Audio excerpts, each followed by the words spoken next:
আমার নাম ফাতেমা জোহরা। আমি বান্দরবান জেলার নাক্ষিনছড়ি থানার ঘুমধুম তদন্ত কেন্দ্রের পুলিশ সদস্য আমিনুল ইসলামের ওয়াইফ। আজকে অনেক অনেক কষ্ট করে আপনাদের সামনে আসতে হয়েছে। আমি চাইছিলাম না আপনাদের সামনে আসি।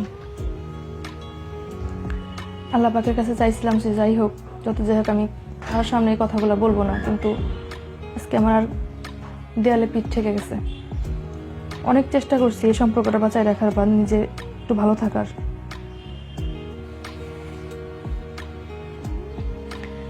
আমার স্বামী একজন পুলিশ কনস্টেবল। ও এই পুলিশ বইলেই এত সাহস পাইতেছে যে এত কিছু করার। তা না হইলে আমার দিনের পর দিন ইউজ করার পরও ও এখনো নিজে এতটা ক্রাইম করার পর স্বীকার করে যে আমি হ্যাঁ ক্রাইম করছি, ভুল করছি, অন্যায় করছি। তারপরেও বুক ফুলে বলে যা হয় হোক, যে শাস্তি দেন বুক পাইতে নিব। আমি ওরে চিনতাম না। ও নিজের থেকে স্বেচ্ছায় আসছে আমার কাছে সম্পর্ক করার জন্য। নিজে থেকে স্বেচ্ছায় এসে হাতে পায়ে ধরে সম্পর্কে আসছে। তারপরে আমার সাথে শারীরিক সম্পর্ক করার জন্য হাতে পায়ে ধরে সম্পর্ক থাকছে অনেকবার। দিনের পর দিন বিয়ে করবো বইলা রাজি করায় এইভাবেই শুধু বিয়ের প্রলোভন দেখাই অনেকবার আমাকে দর্শন করছে। আমার বাসায় এসে, আমার ঘরে এসে, সেই রেকর্ডিং ভিডিও আমার কাছে আছে, সেই প্রমাণ আছে আমার কাছে অনৈতিক কাজের। আজকে আপনাদের সামনে আসছি আমি, তার কিছু কারণ আছে। আমি ওকে যখন বললাম বিয়ে করার জন্যে, ও রাজি হয় না। এই কথা সেই কথা দিয়ে টাল বাহানা করে। তারপরও বিয়েটা করার পর অক্টোবর মাসে বিয়ে করে নভেম্বর মাসেই বলে যে ওর বাড়িতে নিবে না। তো আমি ওর হাতে পায়ে ধরে ওদের বাড়িতে গেছি। যাওয়ার পর যখন গেছি, যাই শুনি যে ওর আরেকটা বউ আছে এখানে। ও পুলিশে চাকরি করে, ও দেশের জনগণের নিরাপত্তা দিবে, সেই ব্যক্তি কিভাবে এত বড় বেইমানি করতে পারে আমার সাথে বলেন? আমি তো ওকে বলিনি তুমি আমাকে বিয়ে করো, আমি তো ওকে বলিনি তুমি আমার সাথে সম্পর্কে আসো। ও নিজের থেকে আসছে, নিজের থেকে এসে আমার সাথে সম্পর্ক করছে, হাতে পায়ে ধরে সম্পর্কে থাকছে। থাইকা বাসায় বউ বাচ্চা রাখছে, আমারে বলে নাই, জানাই নাই। না জানায় ও কি করছে আবার আমার সাথে এই প্রতারণা, এই অনৈতিক কাজগুলো করছে। যখনই বিয়ে করে ওদের বাড়িতে গেছি, যাই শুনি যে ওর বউ বাচ্চা আছে। যখন বললাম তখন ও আমার সাথে ঝগড়াঝাটি কইরা পরে যে আমার বললো তোমার ডিভোর্স দিয়ে দেবো, সরাসরি ডিভোর্স দিয়ে দিছে। সেই ঘটনা আমি সাথে সাথে পুলিশের যত তদন্ত স্যার আছে, তারপরে IGP sir, DIG sir, SP sir, সবাইকে জানাইছি। তারা কেউ আমার সাপোর্টে আসে নাই। তারা সবাই একই কথা বলে, পুলিশের সাপোর্টে আসবে। ওই থানার ওসি, ও যে থানায় আছে ঘুমধুম থানার ওসি, সেও ওর সাপোর্টে, সবাই ওর সাপোর্টে। এখন আমার আর কোনো পথ খোলা নাই, আমি আর কোনো পথ নাই আমার আত্মহত্যা করা ছাড়া আমার আর কোনো পথ নাই। ও উল্টো আমারে বলে আমি যদি এই কথা সবাই জানাই দিই, বা ওর যে অনৈতিক কাজের প্রমাণ আমার কাছে আছে সেগুলো যদি আমি সবাই জানাই দিই, ও মানে মাইরা ফেলবে। আমার বাবা নাই, আমার আজকে কেউ নাই দুনিয়াতে। আমি আপনাদের সামনে আসছি, বাংলাদেশের মানুষের সামনে আসছি। ও পুলিশ কনস্টেবল হয়ে যে এত বড় বেইমানি আমার সাথে করলো, প্রতারণা আমার সাথে করলো, সেটা ওর প্রত্যেকটা অফিসে জানে, ওর এসপি অফিসে জানে, ওর আইজিপি অফিসে জানে। তারপরেও কোনো পদক্ষেপ কেন তারা নিল না? কেন তারা এখনো কোনো পদক্ষেপ নিতেছে না? এটা আপনাদের কাছে আমার প্রশ্ন রয়ে গেল যে কেন ওরা আমার এই এত বড় অন্যায়ের প্রতিবাদ করলো না?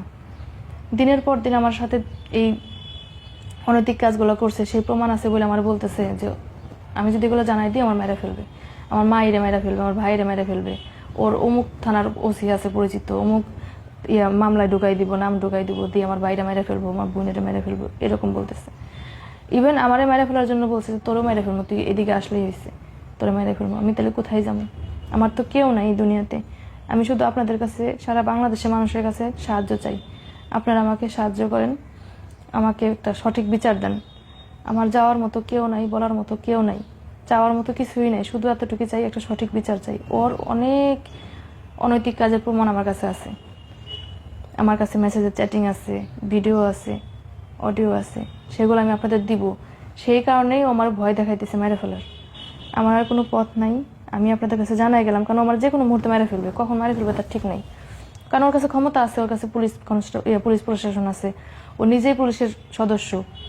আমরা নিরাপত্তা যার কাছে চাই, সেই যদি রক্ষক হয়ে ভক্ষকের মতো কাজ করে, সেখানে তো আর আমাদের কিছু করার নাই। আমরা সাধারণ পাবলিক, আমাদের কাছে কিছুই নাই, আমাদের হাতে কিছুই নেই।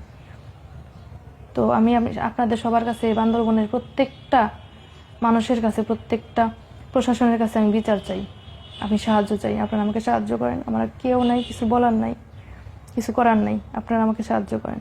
আমার এতটুকুই কথা। এই বিচার যদি না পাই, সত্যি কথা আমি আত্মহত্যা করে মরে যাব। আমার লাইফের শেষ ভিডিও এটা আপনাদের কাছে করে দিয়ে যেতেছি। আপনারা সাক্ষী থাকেন আমার, যে আমি অন্তত জানুক দেশের মানুষ যে পুলিশ একজন যে কিনা মানুষের নিরাপত্তা দেয়, সে একজন মানুষের জীবনে এরকম সিনেমিনি খেলতে পারে, এমন প্রতারণা করতে পারে, এত বড় বেঈমান হইতে পারে, যেখানে দিনের পর দিন আমার সাথে শারীরিক সম্পর্ক করে, ধর্ষণ করে, মানে কি বলবো, এমনভাবে ব্ল্যাকমেল করছে আমাকে যে আত্মহত্যা করে মরে যাব, তারপর আমার সাথে থাকতেই হবে। সেই ব্যক্তি আজকে আমার সাথে কত বড় প্রতারণা, কত বড় বেমানি করলো, কত বড় ক্রিমিনালি করলো। ওই এসপি অফিসের, তারপরে ওর বান্দরবনের, ওর পুলিশ ডিপার্টমেন্টের সকল লোক জানে এই ঘটনাটা, এই বিষয়টা সবাই জানে। সিরাজগঞ্জ জেলার কাজীপুর থানার আলমপুর গ্রামে ওর বাড়ির যত মানুষজন আছে সবাই জানে এই ঘটনাটা, কিন্তু কেউ আমাকে কোনো প্রকার সাহায্য করেনি। তাদের কাছে ফোন দিয়েছি, তারা উল্টা আমার বলে আমরা কি করব। এখানে তারা ছেলেকে সাপোর্ট করতেছে। ওই এলাকার মানুষের কাছে আমার চাওয়া, ওই এলাকার সিরাজগঞ্জের কাজীপুরের আলমপুরের গ্রামের মানুষের কাছে আমার সাহায্য চাইতেছি আমি সবার কাছে। আপনারা আমাকে সাহায্য করেন, আপনারা আমাকে হেল্প করেন, এই বেঈমানের প্রতারকের বিচার করেন। ওর বাবা আমার কাছে যান, ওর কাছে বিচার, ওর এই ভালো মুখোশটা খুলে দেন। ও যে ভালো ছেলে হয়ে মুখোশ নিয়ে ঘুরে, সেই মুখ। আপনাদের সবার কাছে হাত জোর করে শেষবারের মতো বলতেছে, আমাকে বাঁচান প্লিজ। আমি আত্মহত্যা করে মরে যাব। এই যদি বিচার না পাই, আমি সত্যি সত্যি আত্মহত্যা করে মরে যাবো। আপনাদের কাছে শেষ একটা ভিডিও করে দিয়ে গেলাম, আপনারা আমাকে বাঁচান প্লিজ, আমাকে সাহায্য করেন। সারা বাংলাদেশের মানুষের কাছে যাবো, বান্দরবন পার্বত্য জেলার কাছে প্রত্যেকটা মানুষের কাছে আমার চাওয়া, সারা বাংলাদেশের মানুষের কাছে চাওয়া, সিরাজগঞ্জের মানুষের কাছে চাওয়া, আমাকে আপনারা হেল্প করেন, সাহায্য করেন, এই বেঈমানের বিচার করেন। আপনাদের কাছে চাওয়া আমার।